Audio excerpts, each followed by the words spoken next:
buenas noches amigos y bienvenidos a una edición más de Enfoque. Saben los que habitualmente ven este programa que hay temas que nos preocupan, que nos ocupan y nos preocupan. Uno de ellos es la protección de menores. ¿Qué les pasa a nuestros menores?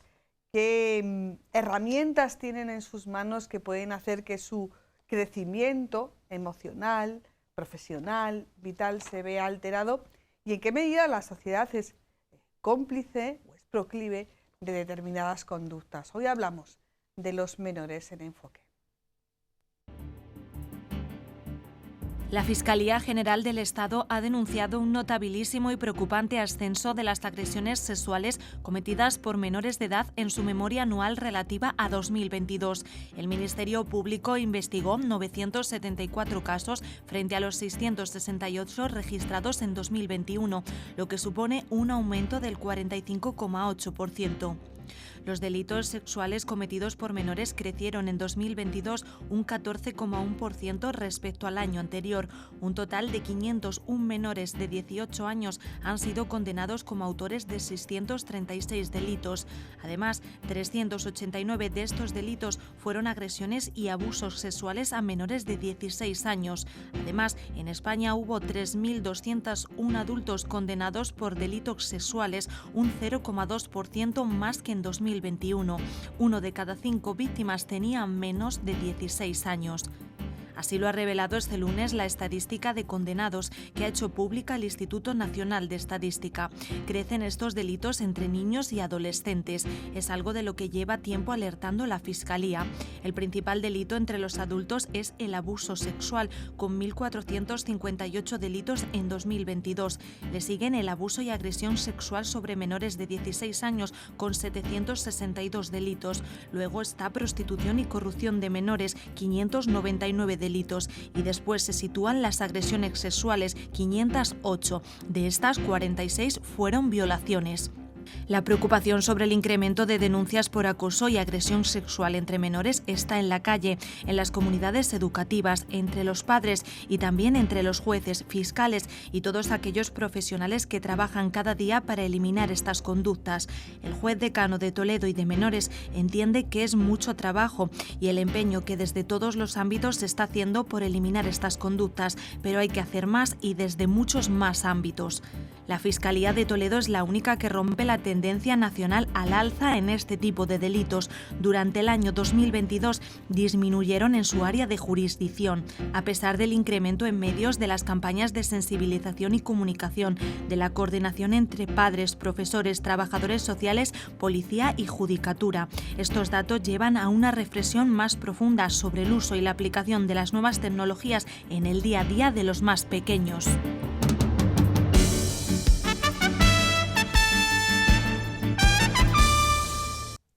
Pues estamos ya de vuelta y ya les voy a decir, porque obviamente nuestros telespectadores no están en el antes de empezar este programa, que está la conversación muy animada, lo vamos a tener muy fácil para que salgan muchos temas y yo creo que lo que nos va a faltar es tiempo. Así que no me entretengo mucho con las presentaciones. María Peña Ruiz es profesora de servicios a la comunidad, más o menos orientadora, podríamos decir, ¿no? Estoy en la unidad de orientación de varios centros, colegios de educación infantil y primaria de Illescas. Trabajamos la orientadora y yo mano a mano. Infantil y primaria, Infantil o sea, hablamos de niños hasta 12 años. Sí, exactamente. Vale. José Ramón Bernaz, el juez de Menores y juez decano de Toledo. Pues muchísimas también. Gracias por estar aquí, buenas noches. Buenas noches. Gran amigo de la casa. Bueno. Y la verdad es que siempre nos hacen hueco, decía yo entre bromas, entre sellos, no sé si preguntarles si mucho o poco trabajo, si eso es bueno o malo, en su caso. Bueno, en mi caso es malo no solo para mí, que tiene uno más trabajo, sino, bueno, nosotros que actuamos sobre problemas, sobre conflictos, sobre delitos, bueno, pues el que haya más delitos yo creo que es malo, pero bueno, es verdad que la provincia de Toledo sobre todo, además que no sigue un poco la estadística general, donde la delincuencia juvenil baja sin ninguna duda en España, pero en Toledo, sin embargo, sube en la provincia de Toledo. Ya, pero ha habido también menos casos de agresiones a menores, según sí, la bueno, memoria. Eso sí, a ver, entrando en detalle hay de todo, pero ya digo que es preocupante que en general la delincuencia juvenil sube en la provincia de Toledo, que tiene que ver también con el aumento de población en la provincia de Toledo. O sea, ahí tenemos una comarca, que es la comarca de la Sagra, donde realmente aumenta mucha población. Cuando aumenta la población hay más gente buena y también más gente que no es tan buena. Entonces, bueno, pues eso se traduce en todos los ámbitos. Está con nosotros también Jesús Nombela, responsable de la Unidad de Seguridad Escolar de la Policía Local de Toledo. Jesús, te conocemos por otros programas. Bueno, tú eres el hombre que está ahí, junto con tus compañeros, muy cerca de los chavales, cuando no están ni los padres ni los profesores, que es cuando están en la calle, cuando se están pasándolo bien en el parque, ¿no es así? Trabajamos el absentismo, el abandono escolar, el acoso escolar, bullying, ciberbullying, y vigilamos las inmediaciones de los centros escolares en prevención de tenencia y consumo de estupefacientes, lo que nosotros hemos denominado espacios escolares seguros. Es cierto que habría que diferenciar de dos tipos de absentismo. El absentismo intermitente u ocasional, que es el que acabas de hacer mención, que es aquel chaval, aquel alumno o alumna que en un momento determinado se encuentra de pelle. Y bueno, nuestra función en este caso es, una vez que hemos comprobado que está dentro de la edad escolar obligatoria, hacer las gestiones pertinentes para hacer su traslado al centro educativo para evitar una situación de riesgo. No quiero entrar en otras complejidades porque seguramente habrá tiempo. En ese otro tipo de absentismo crónico, que ya tiene, dijéramos, otro tipo de causas muy bien diferenciadas, que seguramente habrá más adelante que hablar sobre esto. Y completa la mesa, habrán visto nuestros telespectadores que tenemos hoy 4 invitados, yo creo que la ocasión lo requería. Ana María del Álamo es psicóloga del Gabinete de Más que Palabras. Ana María, muchísimas gracias. Buenas noches igualmente. Buenas noches, Ana. Una apasionada de la psicología y decía, sí, tenemos más trabajo, dice, pero también lo podemos ver desde un punto de vista positivo, ¿no? Positivo, que es el de cuando avanzan y vemos florecer a los pacientes, ¿no? Y vemos que nuestra ayuda de verdad ha servido, que para eso estamos. Bueno, vamos a partir de una primera pregunta. ¿Tenemos un problema con los menores en la sociedad española actual? Independientemente de, ya os he dicho antes, que de la autocrítica, de la crítica a los medios ya me encargo yo de esas informaciones que son sensacionalistas, que son alarmistas, que no hacen propuestas, sino que solamente se dedican a lanzar un titular, cuanto más escabroso mejor. María, ¿tenemos un problema? Yo creo que lo que hay es una problemática social y como igual que afecta a toda la sociedad, afecta a nuestros menores. Se están viviendo situaciones en menores que, un poco como hablábamos antes, la pandemia ha hecho que a lo mejor florezcan pues, más problemas de salud mental y más problemas de adicciones a las nuevas tecnologías. Eso antes no era tan evidente o no nos dábamos tanto cuenta y está ahí, no solo en los menores, que es el tema que nos implica ahora, pero también en la sociedad en general. Es un tema que afecta a adultos también y también está afectando a los menores. Pues, bueno, yo creo que los menores siempre dan problemas, pero bueno, pues como yo creo que como tantos sectores de la población, pero dan problemas.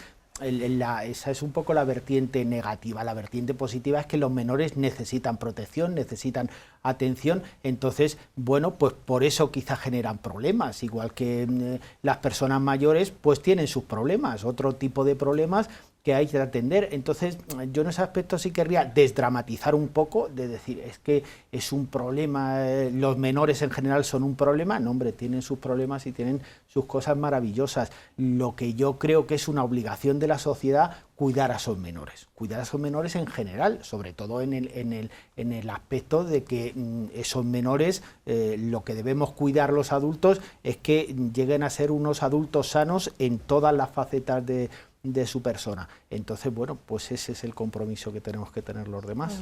Jesús. Totalmente de acuerdo con lo que dice su señoría, porque además es que es así, es la realidad.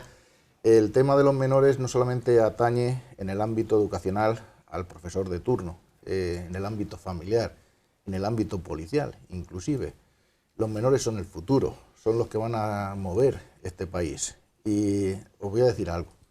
Esta unidad lleva trabajando 14 años ya con menores. Yo donde más recompensas, lo digo, recompensas internas, que se me entienda, me he llevado es trabajando con menores. Si algo nos demuestran en su día a día es su entereza, su saber estar, su saber rectificar. Yo siempre digo, en la vida todos nos podemos equivocar. Se puede equivocar un padre y una madre con la mejor intención y se va a equivocar. Y un profesor, ¿por qué no? Y un policía, pues claro que se va a equivocar. Pues se tendrá que equivocar un menor, lógicamente. Pero si ese menor conseguimos darle las herramientas para hacer comprensión, para hacerle ver que aprenda de esos errores, inculcarle esos verdaderos valores que tiene que tener, como son el respeto mutuo, la ayuda, la colaboración y la empatía, ya llevamos mucho ganado. Ana María. Pues totalmente de acuerdo con lo que han dicho ellos. La verdad es que yo creo que es un poco el aspecto que ellos proponen, ¿no? De los menores, los jóvenes se comportan como jóvenes, lo que decíamos antes, a todas las generaciones en algún momento han dicho es que los jóvenes de ahora, es que tal. Pero yo hay una frase que les repito muchísimo a mis pacientes, tanto adultos como niños, que es: los errores son oportunidades para aprender. Es una frase que yo siempre les digo, soy muy pesada, sé que lo voy a repetir 1000 veces, pero los errores son oportunidades para aprender. Y los adultos quizá estamos más para recoger, para apoyar, como bien dice el compañero, para enseñar, ¿no? Que aprendan de esos errores, que para regañar, porque eso no enseña realmente. Sí, hay un elemento que ha aparecido desde el primer momento en que nos hemos encontrado para preparar este programa, que son las redes sociales. Los teléfonos móviles, los dispositivos tecnológicos, las redes sociales. No somos los 4 que estamos aquí, más servidora, partidarios de prohibir, cada uno en tanto en cuanto, pues bueno, su complexión psicológica, también de sus creencias, dirá, bueno, hay que poner límites en este lado o en otro. Pero ¿realmente las redes sociales la han liado tanto? ¿O es bueno, la punta de lanza para una situación que abarca muchos más ámbitos? Es que les ofrece un mundo inmenso las redes sociales, de acceso a todo tipo de información. Entonces la herramienta es buenísima, pero hay que saber utilizarla. Hay que darles esos medios, esas herramientas, para usarlas de una forma adecuada, de un modo seguro, en el que ellos no sean vulnerables, ¿vale? Ante primero ellos, y luego que no se use como una herramienta para agredir, para meterse el ciberbullying, para meterse con otros compañeros o otras compañeras. Yo creo que es una gran herramienta, pero que se le tiene que dar un uso adecuado. Pero una herramienta que lo que hace es ser altavoz de otras conductas que ya existían previamente, claro, en nuestra sociedad, ¿no? O sea, que no, digamos que la herramienta no ha generado este tipo de conflictos. Pero a lo mejor ha potenciado esos conflictos que antes estaban como en un ámbito más cerrado, y se abren. Claro, yo creo que las redes sociales tienen características, por ejemplo, el llegar a muchísima gente, o sea, es algo característico de las redes sociales, el favorecer el anonimato, pues también esto de que, bueno, pues un chico o una chica le da menos corte comportarse de una manera en las redes sociales que como lo haría en persona, pues eso son características de las redes sociales que ahí están, pero en cualquier caso yo creo que hoy día todos estamos de acuerdo que el tema de las redes sociales es un tema de uso de las redes sociales. O sea, las redes sociales no son malas, yo digo siempre que es como un cuchillo jamonero, pues si, o una pistola, pues es distinto que una pistola la tenga un policía para cumplir su trabajo, que la tenga un asesino a sueldo para hacer el suyo.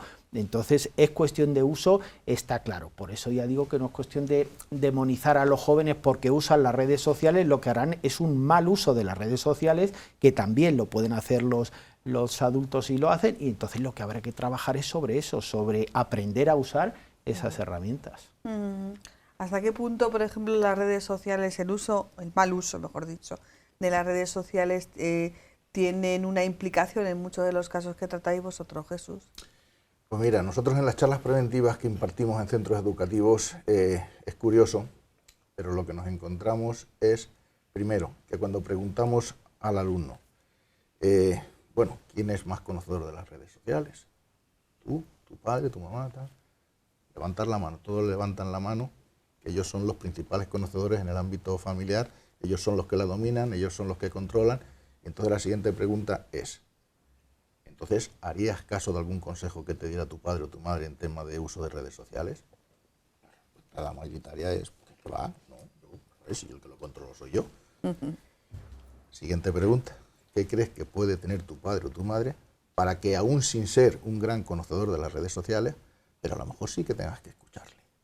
A lo mejor alguno reflexiona y te dice, pues experiencia, ¿vale? Bien, pues a lo mejor no son esos conocimientos que ellos tienen, pero ese fruto de esa experiencia, de esa vivencia que tienen, la ven venir. Me vas a permitir que te cuente un caso, y te lo tengo que decir, porque mirad, el regalo estrella hoy vemos que en la primera comunión, etcétera, tal, es el teléfono móvil. Un compañero de otra fuerza de cuerpos de seguridad, pues sabedor de que yo ando trabajando con menores, me dice: Jesús, te voy a pedir un consejo y tal. Bueno, ¿y qué le ocurre? No, pues me ocurre esto, que tanto mi mujer como yo hemos dicho que a la criaturita que no le compramos el móvil, pero es que resulta que todos tienen ahí su teléfono móvil y ya nos está dando apuro porque parece que lo están como aislando. Entonces, ¿qué hacemos? Tal, no sé qué. Bueno, al final me terminó contando que accedió a comprar el teléfono móvil. Se llegó a una tienda de Movistar, y cerca en el barrio Santa Teresa, para más señas, llega a la tienda y venga, el móvil y tal. Y según sale por la puerta, le tira como de la chaquetilla y tal, y dice: mira, papá, que he pensado que mejor que no me lo compre. ¿De verdad? ¿En serio? O sea, no quiere ya. Dice: qué alegría más grande me entró al escuchar a mi niño. Oye, ¿ya no le necesitas? No, que no le necesito. Bueno, pues, ¿qué hago si le acabo de...? Le tengo que devolver? Y ya el muchacho se sincera y dice: papá, pues es que si para ese móvil es mejor estar sin él, porque yo quiero un iPhone no sé qué, de estas características y no sé qué, y que cuesta... ¿Pero qué me estás contando? O sea, esto es una locura en ese sentido, quiero decir. Entonces, el tener ese equilibrio... Una noticia que yo he escuchado que a mí me pone los vellos de punta es que a los 7 años las criaturitas ya tengan acceso a pornografía. 7 años. O sea, y hasta inclusive que lo pasen entre ellos sin ningún tipo de malicia, pero lo comparten a modo de broma, etcétera. Todos tenemos que poner de nuestra parte, para que ese uso correcto sea adecuado y seguro, porque si no, sí tendremos un problema. ¿El móvil es un problema o el mal uso es un elemento común en las consultas, por ejemplo, que vosotros recibís? A ver, es que al final lo cierto es que no hay un modelo social. Es decir, los que somos padres ahora no hemos tenido una infancia con móviles. Bueno, por ejemplo, por los de mi generación, que nacimos en los 80, hemos tenido móvil con 17, con 18 años. Entonces, digamos que ahora somos papás y no tenemos un modelo social de a qué edad es adecuado, ¿no? No lo sabemos. Yo siempre digo que los padres lo hacen lo mejor que pueden, no lo mejor que quieren. Y es verdad, ¿no? Entonces, ¿el mal uso es un motivo de consulta frecuente? Sí.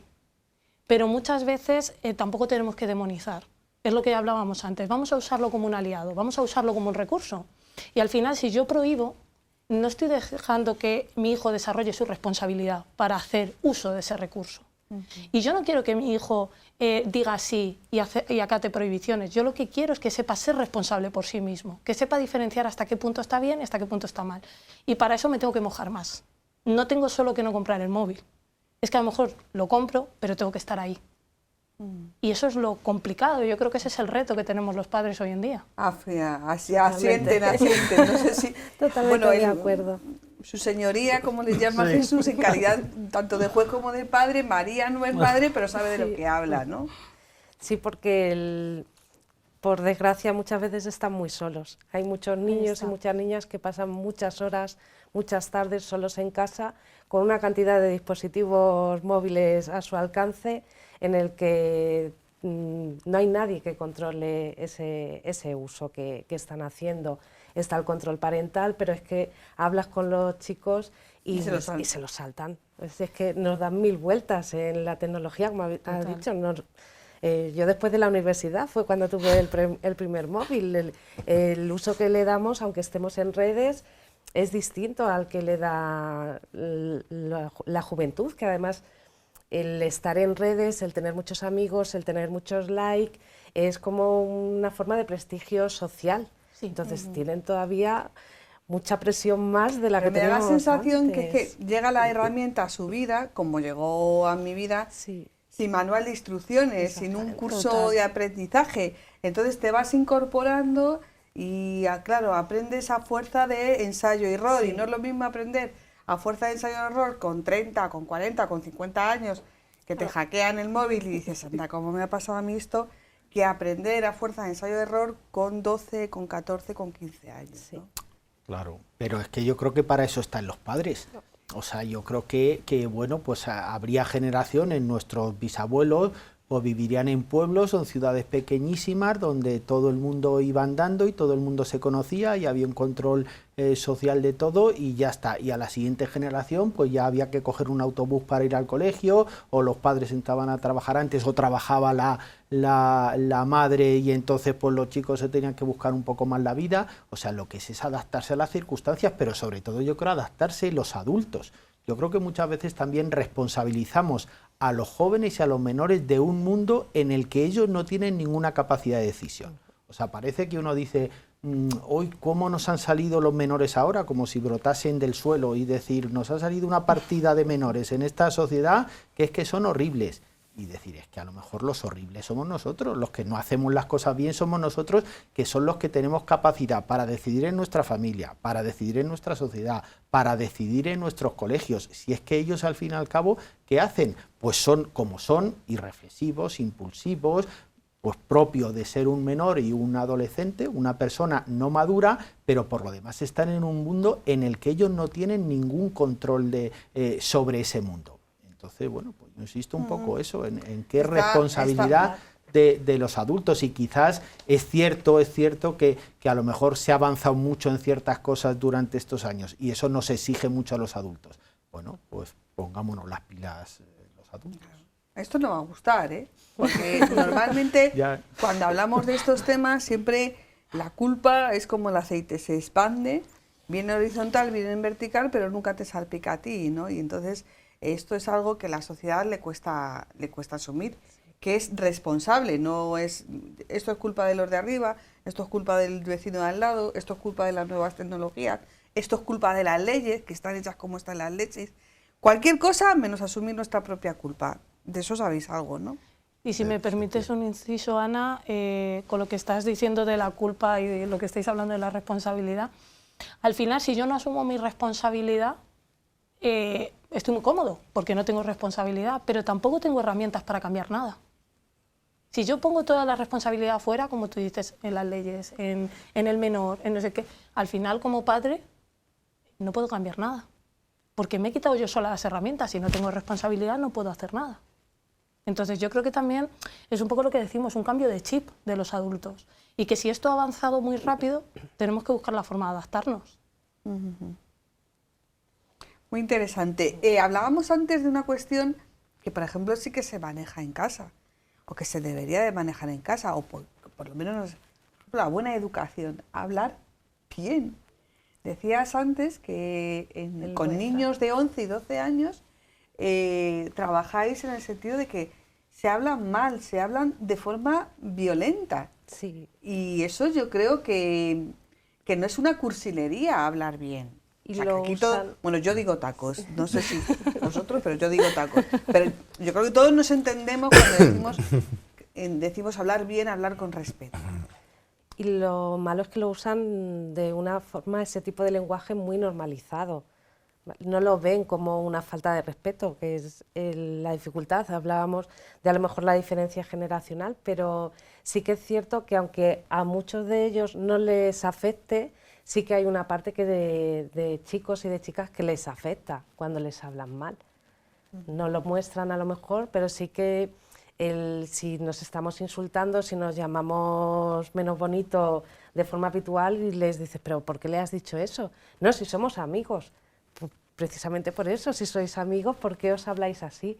No lo ven muchas veces como un problema, pero yo creo que también siguen muchos youtubers que utilizan ese lenguaje porque captan a más seguidores, que es de lo que viven. Está en la música, ¿no? En la música. Está también en los medios de comunicación. En la calle, en los medios, en el Congreso. Sí, sí. Entonces, pues es todo como...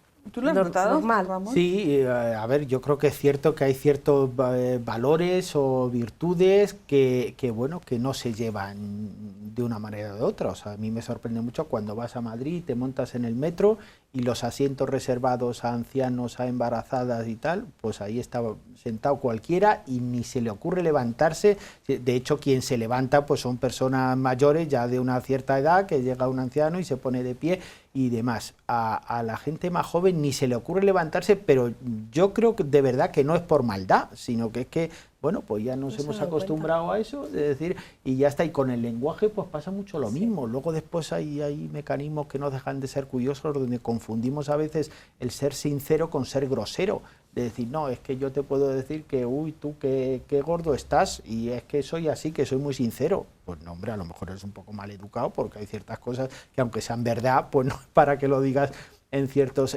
ambientes. Entonces, bueno, pues yo creo que sí hay cambios en ese aspecto. O sea, el tema es que hay valores, pues eso, pues como el respeto, que eso no se puede perder.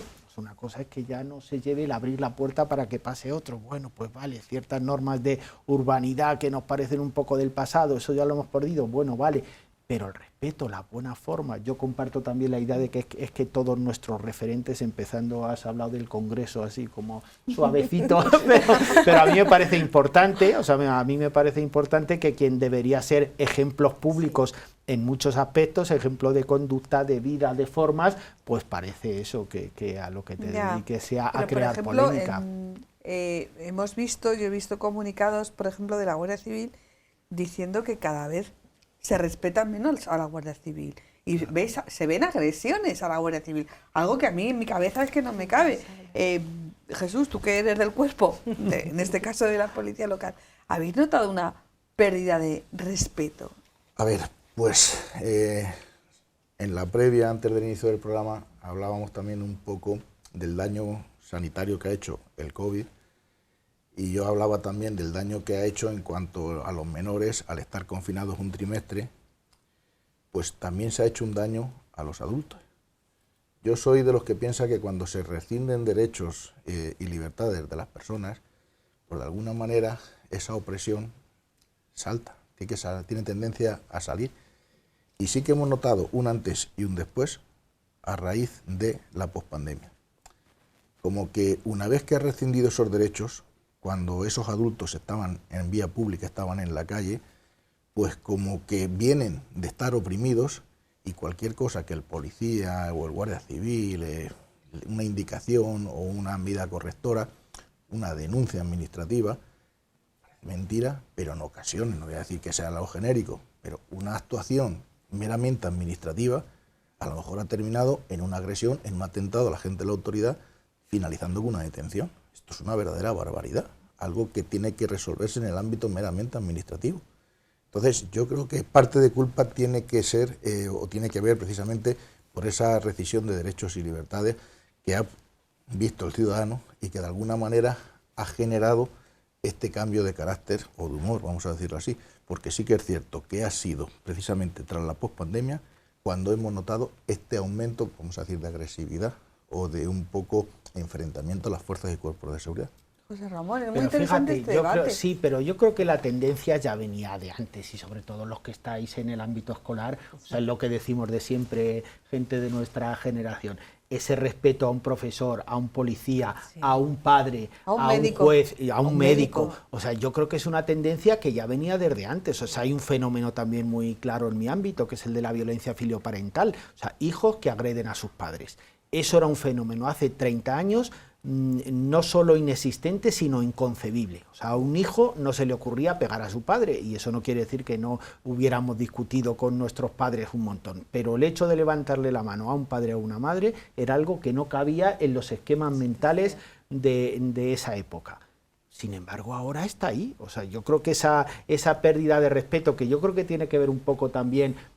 O sea, yo soy mucho también de no echar balones fuera, sino decir, vamos a ver qué culpa tenemos en eso. Bueno, pues yo creo que también los padres, profesores y a lo mejor los policías hemos perdido autoridad en ese aspecto. O sea, no nos tienen respeto, pero es que nosotros a lo mejor también hemos hecho perder ese respeto. O sea, posiblemente el COVID, yo creo que lo que ha hecho ha sido amplificar todo. O sea, fue un shock que eso hizo que todo se exagerase un montón y demás. Pero sí, que también las conductas venían de exactamente, antes, porque si no me parece que al final es un gran balón fuera, de decir, esto es por el COVID. No, hombre, bueno, sí, el COVID ha podido, ya digo, hacerlo más grande, pero yo creo que esa tendencia ya la traíamos, de decir, es que la autoridad, pues ahora cuestionamos la autoridad, con una falsa igualdad, porque ahora todos somos iguales, pues ya nos cuestionamos todos. Vamos a hablar precisamente de esos niveles de normalización. O sea, estamos de acuerdo, los que aquí estamos, que hay una pérdida de respeto a la autoridad, a las leyes, a los medios de comunicación también se nos ha perdido el respeto, los periodistas, no sé qué, no sé cuánto, y que probablemente todos hayamos contribuido a ello. Pero hay coincidimos todos en que hay una normalización del mal lenguaje, del insulto, del lenguaje violento, pero hay una normalización de la violencia, o es que a mí me pasa, y no sé si coincidiréis conmigo, que lo que yo veo, bueno, como hace esa barbaridad, los demás lo toman como algo normal. No sé decirte. ¿Tenemos el mismo concepto de violencia? Yo te voy a decir, cuando nosotros iniciamos nuestra andadura a través de las mediaciones entre iguales, lo que jamás me podía imaginar era que termináramos haciendo alguna mediación entre un alumno y un profesor. O sea, esto, entonces ya no es entre iguales. Claro, iniciamos las mediaciones entre iguales. Entre alumno y alumno. Entre alumno y alumno, y hemos terminado precisamente por esa falta del principio de autoridad, teniendo que hacer una mediación con un profesor que no requiere, porque nos dice, es que me causa fatiga mental, voy a tener que ir a casa, no puedo ver a este alumno, no me respeta. Y dices tú, qué barbaridad. Nosotros cuando nos dirigimos al alumnado, porque en ocasiones nos dicen algunos equipos directivos, aquí lo que tenéis que hacer al centro educativo es venir de uniforme para que ahí se vea que hay autoridad. Yo siempre les digo, si la autoridad no la da el uniforme. Además nosotros vestimos de paisano porque la instrucción 1/2017 de la Secretaría del Estado dice que los policías especializados en menores visten de paisano, no llevan uniforme reglamentario, y además yo creo que no tiene por qué influir el uniforme en dar la autoridad. La autoridad se la gana uno mismo con sus acciones. Y yo tengo que decir que por lo menos a los agentes de la UCE se les respeta. Y además hay un buen trato con los alumnos y creo que hemos conseguido que nos vean precisamente como sus aliados, como que estamos para ayudar. Con lo cual el uniforme vamos a dejarlo ahí.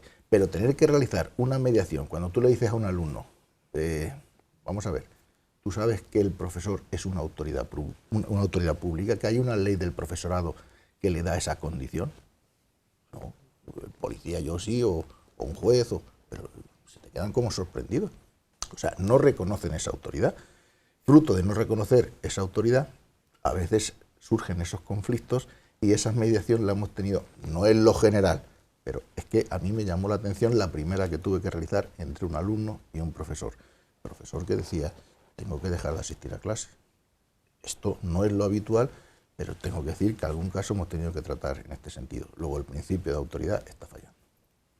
Pero mira que es triste que tenga que haber una ley para decir un profesor es autoridad. O sea, eso creo que eso ya es indicativo de que eso va mal, porque es que ya digo que por eso entra dentro quizás en otra cuestión, que es que lo mencionabas antes, de que se pretende arreglar las cosas con las leyes. Si es que una ley no puede hacer que ese profesor sea autoridad, o sea, una ley lo que hará es que dirá, bueno, pues ahora si le pegas va a ser atentado y tiene esta pena en vez de esta otra, pero eso no es realmente ninguna solución, con eso no le reconoces autoridad a ese profesor. Claro, era lo que yo decía, que no podemos dejarlo todo en manos de la ley, en manos de una conducta punitiva, en manos del castigo o en manos de la prohibición, cuando son situaciones que más o menos pues todos hemos, o sea, que vienen desde hace un tiempo en la sociedad, que no han nacido de la noche a la mañana. ¿Los menores son conscientes de lo que es la violencia? Son conscientes de lo que es la violencia, pero depende en qué casos, a veces está normalizada, ¿vale? Ellos son conscientes de que es la violencia. Lo que no son conscientes muchas veces es hasta dónde llegan esas consecuencias de esa violencia en la otra persona. Por eso yo creo que en un problema, ¿no?, como el que decías tú, en una mediación entre un profesor y un alumno, también es muy importante el integrar, el fomentar esa empatía, tanto del alumno con el profesor como del profesor con el alumno. O sea, trabajar desde el integrar, ¿no?, para que ellos sean conscientes de hasta dónde llega. Como tú decías antes, pues estamos como normalizando el que a lo mejor lo estamos diciendo de broma, ¿no? Te insulto y te digo, gordo, pero es que somos amigos, ¿no? Entonces, no estoy viendo a lo mejor que eso que yo interpreto como una broma, a lo mejor mi amigo no lo está interpretando como una broma. A lo mejor mi amigo o mi amiga tiene un TCA, un trastorno de la conducta alimentaria, y eso le está haciendo daño. Aunque no me lo diga, aunque se ría conmigo. Entonces estaría bien saber hasta qué punto llegan esas consecuencias, ¿no? Que muchas veces pues ellos por edad, ¿no? Por maduración, no lo tienen en cuenta. Y ahí tenemos que estar los adultos, como decíamos, para que se hagan cargo de su responsabilidad, nosotros tenemos que ser su guía. Tenemos que ayudarlos a que sepan cuál es su responsabilidad, a que sepas cuáles son las consecuencias, ¿no? de lo que hacen. Creo que ahí también es muy importante, que me imagino que lo trabajaréis también mucho, el papel de los testigos, porque toda esta violencia se puede incrementar cuando hay muchos espectadores que por a ver si voy a decir algo y la siguiente me va a tocar a mí, sí, me callo y me convierto en cómplice. Y sí, las famosas agresiones que se graban, claro, con un vídeo y que sí, se oyen a menores jaleando, dale. Y lo van pasando por los móviles y no son capaces, por ejemplo, de interrumpir esa cadena de difusión, de decir, oye, este tipo de mensajes no los envíes, o a mí por lo menos no me los envíes. Hay que dotarles también de esas herramientas. Tienen muy asumido lo de chivarse. Es que es ser chivato, quitar ese hándicap desde muy pequeños es muy complicado porque lo tienen totalmente interiorizado. Pero realmente si trabajamos con esos testigos que le hacen frente a los agresores, el trabajo sería mucho más fácil. De hecho, yo diría que son la pieza fundamental muchas veces en el trabajo del bullying. Cuando tú vas a una clase y trabajas un caso de bullying de esa clase, los observadores, los que están mirando, los que muchos están diciendo esto es injusto, pero no hago nada porque estoy inseguro, ¿no? Yo creo que son muchas veces los que tienen la llave del cambio. Y fomentar eso, hablarles, que lo sepan, y que sepan que también el profesor está ahí como apoyo, ¿no? Y que no, como dice la compañera, no es chivarse, yo siempre les digo, es ayudar. Es ayudarte a ti, es ayudar a un compañero, no es chivarse. ¿No? Nosotros, cuando trabajamos el tema del acoso escolar, del bullying, hacemos hincapié en las figuras que, bueno, aquí nos podría dar su señoría ahí una clase magistral, seguramente mucho mejor que yo, pero trabajamos las figuras de lo que es el autor, el cómplice, el encubridor, el cooperador, el inductor. Es decir, les hacemos ver que nos es prácticamente muy difícil de poder asimilar que cuando hay una situación de acoso escolar, al menos una persona no sea consciente de que eso está ocurriendo y sea gracias a él para que esto salga a la luz. Pero mira, nosotros les preguntamos y les decimos, ¿y por qué no sale esto a la luz? Y en la cantidad de años que llevamos trabajando con los menores, ellos nos dan la respuesta. Claro, es que si yo cuento, si yo hablo, si yo digo, ¿en qué me convierto? En el chivato, en el sapo, en el soplón, en su argot, vienen a ser sinónimos, una y otra cosa. Entonces hay que hacerles ver que no es un chivato, ni un sapo, ni un soplón, aquel que informa con la única y sana intención de ayudar. Será un buen compañero, un buen amigo, una buena persona, alguien que se preocupa por el resto. Será todo esto menos un chivato. Y hay que inculcarle ese tipo de valores. Y eso lo trabajamos en el día a día, en la impartición de charlas. Sí, pero la cultura del chivato tampoco es nueva, volvemos a los de antes, lleva toda la vida. José Ramón, los menores que llegan, porque para llegar al juzgado de menores tienen que pasar cosas.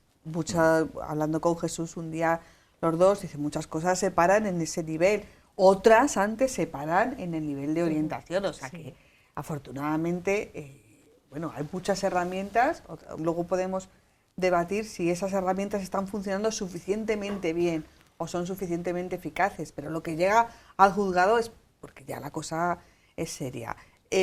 ¿Son conscientes de lo que han hecho? Pues no mucho, a ver, no habrá casos que sí, o se puede ser más consciente o menos consciente, pero un poco lo que decíamos antes, o sea, por la propia esencia de cómo son los menores o cómo son los adolescentes, pues en la mayoría de las ocasiones no son conscientes de las consecuencias que trae su acción. O sea, claro que no son conscientes, ya digo, yo me atrevería a decir casi en todos los casos, o sea, de decir, bueno, pues tú que estás viendo una situación en la que estoy en mi pueblo y todavía pasa que vienen los forasteros del pueblo al lado y nos quieren quitar a las chicas. ¿Cómo resolvemos ese problema? A guantazos. Y en ese guantazo le pegas un puñetazo a uno, se cae, se da con el bordillo tal y se queda en coma o contraer problema y demás. Pues claro que no eres consciente que tú por eso puedes pasar 4 años en un centro de menores entre los 16 y los 20. Por supuesto que no eres consciente, porque si lo fueras es que jamás se te ocurriría hacerlo. Pero bueno, esa es la esencia de los menores y de la delincuencia juvenil y de los juzgados de menores, que trabajamos con gente que no son totalmente conscientes. Por eso hay que tratarles de otra manera que a los adultos, que esto vuelvo a la responsabilidad de los adultos. O sea, parece que muchos de los problemas de los jóvenes queremos solucionarlos los adultos a base de palo, o a base de juzgado de menores, o a base de una ley penal. O sea, lo único que se nos ocurre es el castigo, cuando tenemos gente pues que no tiene la madurez de un adulto ni para estudiar, ni para salir con sus amigos, ni para delinquir. Entonces, pues esa es la realidad que hay. Entonces no son conscientes porque no pueden serlo. ¿Cuántas veces le ha tocado como juez explicar que hay una ley de menores que se cumple y que es suficientemente necesaria y ajustada, bueno, que no hay que endurecerla? Eso me cuesta, pero explicárselo a los adultos.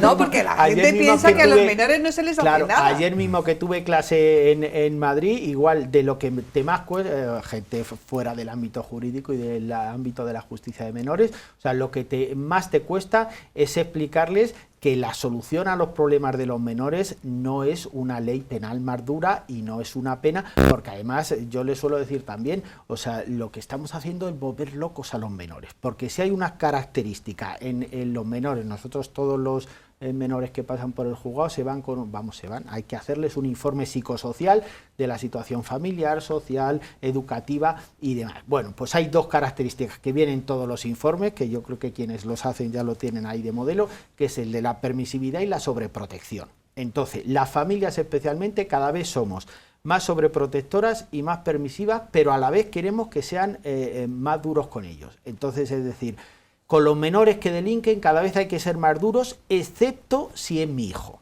Si es mi hijo no, porque pobrecito, él no ha sido, él no tenía culpa, se junta con estos, ahora es que lo está pasando mal. Entonces al final es que les estamos volviendo locos porque les estamos dando mensajes absolutamente contradictorios. Totalmente. Pasa un poco con el tema del vídeo que sacábamos, el tema de la sexualidad o tema de las relaciones sexuales. O sea, por un lado lo que nos ofrecen desde los medios a redes sociales a mucha gente que habla es que venga sexualidad para arriba y para abajo y cuanto antes mejor y es tu derecho y tal, y luego tenemos una ley que por debajo de los 16 años, aunque quieras, es delito. Entonces son mensajes contradictorios al final los que les damos. O sea, yo si fuera un menor maduro, que es imposible, yo diría a los adultos, pero ¿en qué mundo nos tenéis? Es que nos tenéis en un mundo absolutamente contradictorio, porque no sabemos qué hacer. Por un lado nos estáis dando todo, nos estáis permitiendo todo, que ya digo que eso es una constante en nuestros chicos en el juzgado. Cuando le pides a uno el número de teléfono, le has condenado y dice, dime el número de teléfono para ponernos en contacto contigo para cumplir la pena y tal, salta la madre y dice, le doy yo el mío. Digo, ¿que usted también robó la bicicleta? No, yo no, tal. Pues es que es su hijo el que se tiene que responsabilizar de eso. Entonces, por eso, por un lado, cada vez les quitamos más obligaciones y por otro, cada vez queremos ser más duros con ellos, es que al final no hay quien lo entienda. ¿Los niños con 11, 12 años también lo detectáis? Esos dos síntomas que no... Sí, bastante. La sobreprotección y la permisividad. A nivel de tutoría, cuando realizas reuniones con familias o cuando llamas a una familia, a unos padres, porque ha pasado cualquier cosa, algún incidente con el niño en el colegio que no tiene por qué ser grave, enseguida es como, es que le exigís mucho, es que le estás frustrando, o una frase muy típica es que yo me creo a mi hijo 100%. Dices, claro, pues yo no te voy a llamar para contarte una mentira de tu hijo, no, o sea, no tengo por qué llamarte para decirte, si te llamamos para decirte tu hijo o tu hija ha hecho esto o ha hecho aquello, es para intentar ayudar y para intentar encauzar, no porque, no, pero mi hijo me ha dicho que él no lo ha hecho. O sea, por un lado, que no nos toquen a nuestro hijo en ningún ámbito, ni los profesores, ni los alumnos, ni los padres de otros alumnos. Además en cuestiones muy... A lo mejor con la tarea escolar, que no estamos hablando de otro conflicto con iguales o de peleas, estamos hablando de cosas muy banales, de no trae la tarea. Pues es que el niño tiene que traer la tarea. Ya, pues es que eso no lo puede cuestionar un padre. Pues no es que no lo he apuntado en la agenda, es que el niño tiene que ser responsable de irlo apuntando en su agenda. Ya. O sea, por un lado, que no nos toquen a nuestro hijo, aunque sean cuestiones objetivas, y por otro lado, nuestro hijo no ha sido, ¿no?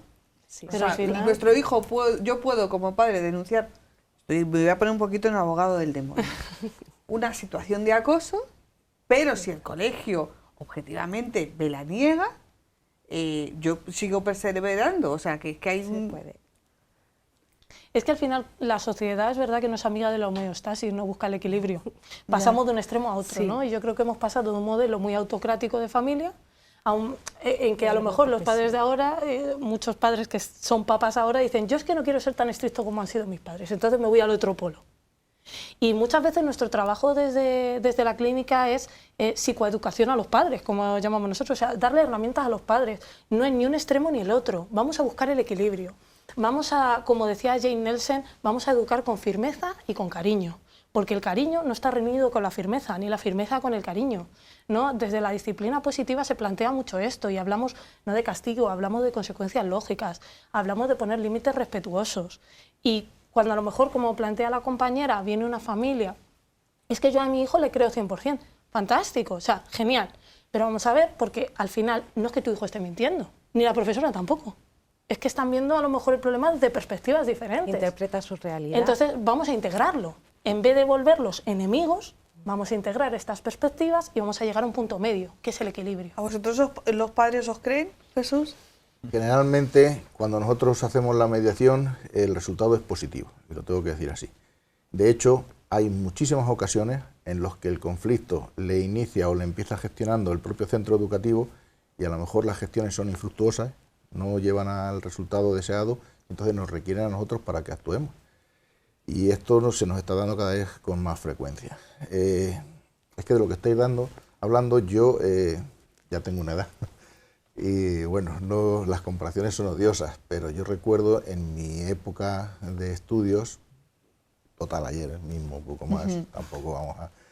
Y cuando un menor, un alumno, cometía un error y el profesor le llamaba la atención, el padre llegaba y decía, ha hecho usted lo correcto. Y tenías y sentía el profesor el apoyo de los padres. Hoy es al revés. Hoy tenemos casos inclusive en los que hay equipos directivos que me llaman y me dicen, Jesús, ¿puedes estar por las inmediaciones? No te digo ya tanto casi en el centro, pero muy cerca, porque tengo una reunión con este padre que le tengo que comunicar una expulsión de 3 días a su niño y me la va a montar. O sea, qué barbaridad. O sea, es que ya saben que van predispuestos a eso. O sea, decir, no, es que cada vez que le comunicamos una conducta inadecuada de su hijo, viene que no somos, que nosotros somos los que no le entendemos, los que no le comprendemos, los que le tenemos tirria, los que le hemos cogido manía, los que de alguna manera estamos haciendo precisamente que él se comporte de esta otra manera. Es verdaderamente que es una barbaridad. Por eso digo que tenemos requerimientos precisamente porque no se tiene de alguna manera esa autoridad del profesorado, no hay ese respeto, y sin embargo nosotros policialmente, hoy por hoy, lo tenéis. Lo ¿Y el tenemos. señor Curioso, juez lo además, tiene? Claro, nosotros también. A ver.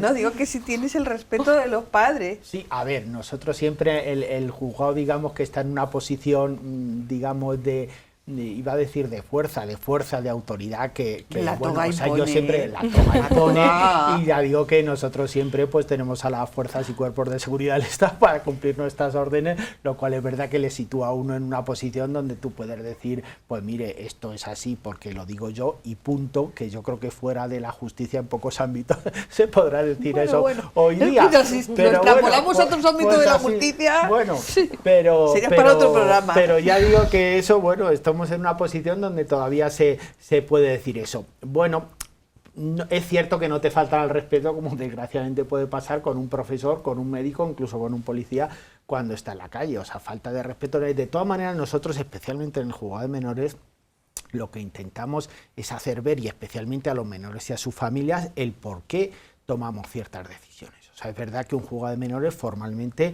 pues juzga el delito, juzga robos, juzga lesiones, juzga agresiones sexuales, bueno, pues ya está, o sea, formalmente uno hace un juicio y ya está, pero siempre intentamos explicar esa decisión. O sea, acaba el juicio, has tenido un juicio de lo que sea, el juicio termina hablando el fiscal y diciendo ha quedado demostrado que este menor ha sido culpable porque se robó esto en el Decathlon, porque tal cual, el chico dice me va a caer aquí y tal, y luego interviene el abogado y dice no, mi cliente no ha sido porque había testigos que han dicho que no, tal. Si tú acabas diciendo visto para sentencia, que es lo que tienes que acabar diciendo, es decir, visto para sentencia y ya está, el chico se va a ir y no ni sabe qué ha pasado ni nada. Entonces, después de eso, lo que siempre intentamos es decir, mira chico, ya te llegará a tu casa la sentencia, que sepas que te voy a condenar, porque aquí la versión que tú has dado no se la cree nadie, es evidente que te pillaron con la prenda esta cuando salías del establecimiento deportivo y ya está. Y te voy a poner esta pena que no es para castigarte, sino es, bueno, pues para que veas que toda acción tiene una responsabilidad, para que te juntes pues según sea la medida, pues para que hagas algo en provecho de los demás o para que te reúnas con un grupito de gente que tiene esta misma medida y habléis sobre ello con un técnico y ver cómo se puede solucionar esto y ya está. Entonces por eso la justicia de menores lo que está dentro, yo hablo siempre de que nosotros somos un recurso educativo extremo porque funcionas cuando hay un delito y funcionas a través de un juicio, imponiendo por la fuerza pues una pena, una medida y ya está, pero que estamos dentro de esos recursos educativos. Entonces, fíjate, yo según hablaba Jesús, me planteaba la cuestión de decir, es que yo creo que no ha habido jamás una sociedad que tenga tantos recursos educativos como los que tenemos ahora. Así quería yo terminar, porque aunque no lo penséis, estamos ya no es que terminemos, estamos fuera de tiempo, pero quería terminar con esa reflexión. ¿Tenemos los suficientes recursos educativos? Yo creo que recursos educativos existen, pero existen como muchos programas, muchos planes que desde consejería se van creando, pero hay veces que el personal de a pie es más necesario. O sea, haría más falta más medios humanos y aterrizarlos quizás un poquito más. Sí. Jesús. Pues sí, por ejemplo, no se ha hablado de la LOPIVI, la conocida Ley Orgánica de Protección a la Infancia y a la Adolescencia frente a la Violencia, que una de las figuras, por ejemplo, que ha sacado esta ley es el coordinador o coordinadora de bienestar, que tienen que todos los centros educativos tener fruto de esta ley, y que lo que pretende, entre otras cosas, aparte de la protección a esos menores, es acortar tiempos cuando hay, dijéramos, a lo mejor una situación de riesgo, de desamparo, de violencia ante ese menor. De alguna manera, lo que yo les invito a todos los centros educativos, porque esto es algo que está ahí todavía muy reciente, es cuando han creado esta figura decirles, vayan clase por clase, presenten, digan, esta es mi función, estoy para ayudarles, y que el menor, el alumno, sienta que esa figura está ahí cercana, que es amiga, y además es que nos estábamos encontrando antes de esta ley, que si había un problema, una situación de violencia, etcétera, se lo contaba al profesor, el profesor al jefe de estudios, el jefe de estudios al director, el director a lo mejor llegaba luego a la policía y nos trasladaba este tipo de... Bueno, pues si se intenta de alguna manera acortar plazos y este nexo de unión de la coordinadora de bienestar, coordinador de bienestar, que depende de los equipos directivos, nos lo traslada directamente, estamos evitando y acortando plazos y que esté reviviendo este tipo de situaciones. Lo que quiero decir con esto es que herramientas tenemos, leyes tenemos, vocación tenemos, ganas tenemos. Yo creo que los menores efectivamente tienen a su disposición un abanico de posibilidades y lo que hay que hacer entre todos es hacérselo llegar. Bueno, ya lo ha dicho Jesús, señoría. Leyes tenemos, ¿no? Suficientes. Sí, a ver, todo es mejorable porque todo es mejorable. Es una reivindicación de Castilla-La Mancha el tema de los centros de menores. Claro, centros de menores y bueno, y luego personas. Yo lo que decía es verdad que a veces hacen programas que están muy bien o te presentan un proyecto y tal y dice, uy, qué bien esto, qué buena idea y demás. Y luego dice, ¿y cuánta gente destináis a esto? Pues 2. ¿Y cuánto dinero? Hombre, pues es que 2, claro, pues entonces ahí es cuando se queda corto. O sea, en Castilla-La Mancha, en Toledo concretamente, siempre tenemos el problema de centros de menores, que somos la provincia de Castilla-La Mancha que más menores ingresa en centros y no tenemos ninguno, pero luego después es que técnicos que trabajan, trabajadores sociales que trabajan con los menores, con mis menores directamente, es que tenemos 8 o 9 cuando deberíamos tener casi 20. Entonces...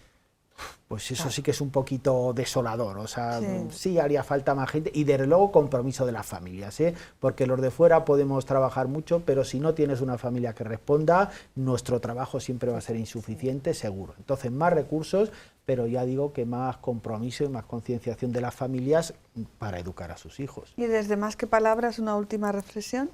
Yo creo que además de todo lo que habéis planteado, que estoy totalmente de acuerdo, de que hacen falta más recursos, yo creo que también habría que incluir más a las familias en todo eso. que no sea Si quieren, las familias trabajan. si quieren, sí, y bueno, se dejan. ahí tenemos nuestro límite, ¿no? Pero hay muchas familias que, la mayoría de las familias, si tú encuentras la manera de implicarlas, se implican, porque al final es su hijo, al final quieren su bienestar, ¿no? Como cualquier familia. Y no tenemos por qué separar el tratamiento del menor del tratamiento de la familia, porque somos un todo. Y muchas veces el menor es una persona solidaria en la familia que está mostrando el síntoma, pero es toda la familia la que está implicada en el problema y la que, por tanto, está implicada en la solución. Y eso es algo que muchas veces las familias no son conscientes de ello. Vienen y a lo mejor vienen a consulta, es que tiene este problema, es que... No, todos tenemos este problema. Yo también me incluyo en el sistema familiar porque ya soy el profesional que está a cargo. Y entre todos vamos a hacer equipo y vamos a ayudar a gestionar este problema, pero todos tenemos parte de culpa. Sí, en el fondo yo creo que hay algunas palabras que son elementos comunes a lo largo de esta conversación, que es responsabilidad, compromiso y bueno, y tener una noción clara de la realidad. Sí. Que los que somos padres queremos mucho a nuestros hijos, pero también sabemos que tienen muchas virtudes, pero a veces también tienen defectos, como el resto de los que estamos aquí, afortunadamente, sí, diría yo, y gracias a Dios, porque perfecto sería, dígame usted, señoría, muy aburrido si fuéramos todos perfectos, sí, se quedaría sin trabajo. Totalmente. Bueno, pues muchísimas gracias a los cuatro, espero que haya sido una buena experiencia para los que os estrenabais en el ámbito televisivo, y a todos ustedes, buenas noches, volvemos la semana que viene.